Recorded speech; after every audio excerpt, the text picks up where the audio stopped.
दोस्तों आज इस वीडियो में हम लोग बात करने वाले हैं कि अगर आप अपना ई कॉमर्स का बिजनेस स्टार्ट करना चाहते हैं अमेजॉन फ्लिपकार्ट से, तो एक्चुअल में आपको कितने पैसों की ज़रूरत पड़ सकती है। तो हम लोग स्टेप बाय स्टेप डिस्कस करेंगे क्या क्या चीज़ें जो है आपको रिक्वायर हैं बिजनेस सेटअप करने के लिए और उनकी प्राइस कितनी हो सकती है।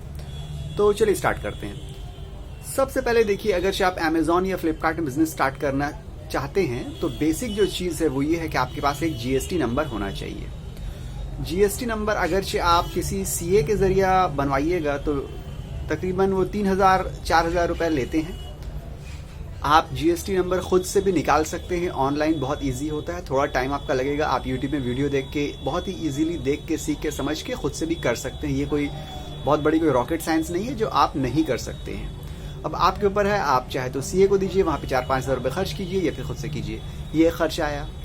जीएसटी नंबर के अलावा आपको एक करंट बैंक अकाउंट की ज़रूरत पड़ेगी। वो करंट बैंक अकाउंट में अगर आप आईसीआईसीआई या एक्सिस वगैरह ये इस तरह के जो प्राइवेट बैंक्स होते हैं इनमें आप खुलवाइएगा तो आपको वो मंथली जो बैलेंस जो होता है वो मेंटेन करना पड़ता है।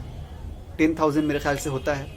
अगर आप गवर्नमेंट बैंक में खुलवाइएगा अकाउंट तो वहाँ पे शायद 1,000 होता है। इस तरह से आपको अमाउंट मेंटेन करना पड़ेगा, यानी कि वो अमाउंट आपका एक तरह से बैंक में ब्लॉक हो जाएगा। ठीक है, तो आप कहीं भी खुलवा सकते हैं, ज़रूरी नहीं है कि आप आईसीआईसी या एक्सिस या किसी प्राइवेट बड़े बैंक में खुलवाइए। आप गवर्नमेंट के जो बैंक हैं उनमें भी आप अपना अकाउंट खुलवा सकते हैं। उसमें शायद 1,000 रुपये ऐसा है मंथली जो आपको मेंटेन करना पड़ता है, वो आपका ब्लॉक रहेगा बैंक में। हम हर छोटी छोटी चीज़ बता रहे हैं जो खर्चा पॉसिबल हो सकता है। ठीक है, तो इस तरह से ये हुआ जीएसटी अकाउंट।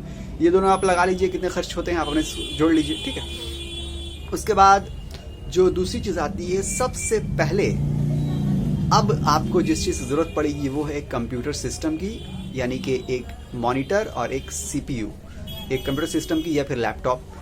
ठीक है, और उसके साथ आपको इंटरनेट कनेक्शन होना चाहिए। आप अंदाज़ा लगा लीजिए कि कंप्यूटर आपको कितने का मिलेगा। आप चाहे तो सेकंड हैंड कंप्यूटर भी खरीद सकते हैं। लैपटॉप लीजिएगा थोड़ा महंगा होगा, अगर डेस्कटॉप लीजिएगा थोड़ा कंपैरेटिवली सस्ता होगा। पुराने डेस्कटॉप, पुराने सीपीयू भी मिलते हैं, नया भी मिलते हैं। ये आपके ऊपर है कि आपका कितना बजट आप उसमें इन्वेस्ट कर सकते हैं। अगर आपका कोई बजट का मतलब कोई ऐसा कोई रेस्ट्रिक्शन नहीं है तो आप बेस्ट क्वालिटी में जाइए। अगर आप रेस्ट्रिक्टेड हैं अमाउंट स्पेंड करने में तो आप जो है सेकंड हैंड भी अच्छे मार्केट्स में अवेलेबल हैं, मॉनिटर्स भी हैं, सीपीयू भी हैं। लोकल मार्केट में आमतौर से ऑफलाइन जो मार्केट होती है वहाँ पे मिल जाते हैं। ठीक है, तो ये हो गया, यानी कि कंप्यूटर की बात आ गई। आपको मॉनिटर, सीपीयू या फिर लैपटॉप, जो भी आपको कंप्यूटर सिस्टम की ज़रूरत है। उसके बाद जो खर्च आता है वो होता है इंटरनेट। आपको के पास ब्रॉडबैंड इंटरनेट कनेक्शन होना चाहिए जिसकी स्पीड अच्छी होना चाहिए। ठीक है, ये एक कंपलसरी चीज़ है। इसके बाद अगर बात की जाए तो एक वेइंग मशीन होना चाहिए आपके पास, क्योंकि जब आपके पास ऑर्डर आएगा तो वहाँ पे आपको वेट लिखना पड़ता है कि इस पर्टिकुलर प्रोडक्ट का क्या वेट है, वो अमेजोन में डालना पड़ता है। उसके बाद वो लोग जो है प्राइस कैलकुलेट करके आपका बताते हैं कि इसका कुरियर का चार्ज कितना लगेगा अगर आप इजी शिपमेंट कर रहे हैं तो वेइंग मशीन एक आपको ज़रूरत पड़ेगी। एक वेइंग मशीन आप ले लीजिए।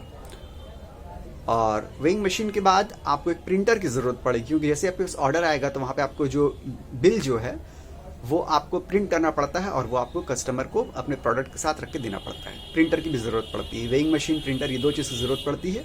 ऐसा नहीं है कि ये आपको बहुत ज़्यादा बेस्ट, आप एक प्रिंटर तो आप ले सकते हैं 10,000 के आसपास मिल जाएगा प्रिंटर इस पर्पज़ के लिए जिस पर्पज़ के लिए आप ले रहे हैं। और वेइंग मशीन भी मेरे ख्याल से 10,000 के अंदर आपको मिल सकती है। ठीक है, ये दो चीज़ हो गई। अच्छा, वेइंग मशीन लेने से पहले आप इस चीज़ का ध्यान रखिए कि आप क्या बेच रहे हैं। अगर आपको प्रोडक्ट को बहुत ज़्यादा भारी नहीं है तो आप वेइंग मशीन कुछ कम वेट वाली भी ले सकते हैं। अगर आपका भारी प्रोडक्ट है तो आप उस हिसाब से वेइंग मशीन का वेट आपका हो, क्योंकि वेइंग मशीन में वेट होता है कितने अप टू जो भी हो 50 kgs हो या 1 टन हो या जो भी हो, उस हिसाब से आपको दे के वेइंग मशीन लेना है। ये दो चीज़ हो गई। और कैमरा लेना पड़ेगा आपको। आप कैमरा भी आप जब खरीदने जाइएगा तो कैनन का या आप किसी का भी ले सकते हैं। आप उन लोग से मशवरा कर लीजिएगा, डिस्कस कर लीजिएगा कि आपको ई कॉमर्स के लिए, फोटोग्राफी के लिए कैमरा लेना है, कौन सा बेस्ट है। बेसिक जो है जो इस नीड को फुलफिल कर दे, अच्छा कैमरा 24,000 के आसपास आ जाता है। ठीक है, जो आपके लिए मतलब वो बेस्ट है, क्योंकि आपको फोटोग्राफी करना है ई कॉमर्स के लिए और आपका कुछ उसके अलावा बहुत ज़्यादा कुछ काम तो कैमरा का है नहीं।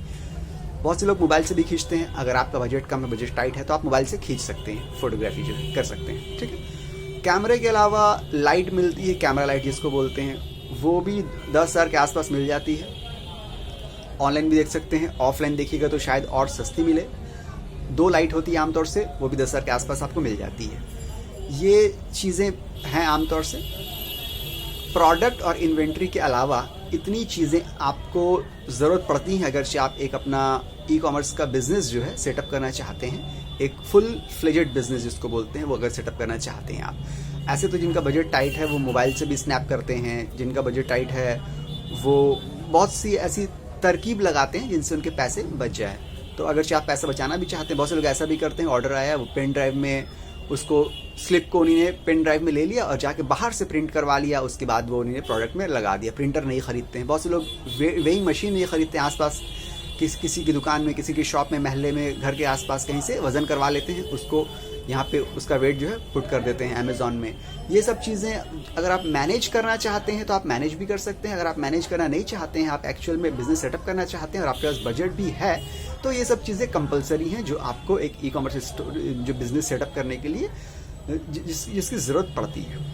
तो इसके अलावा मेरे ख्याल से और कोई चीज़ की ज़रूरत नहीं पड़ती है, बस यही बेसिक चीज़ है। ऑल इन ऑल यही है। इसके अलावा आपको प्रोडक्ट और इन्वेंट्री की ज़रूरत पड़ेगी, वो आप जो बेचना चाहते हैं वो आप सोर्स कर सकते हैं, और कैसे सोर्स करना है वो आप बेहतर जानते हैं। ठीक है दोस्तों, तो मिलते हैं अगले वीडियो में, जब तक के लिए गुड बाय।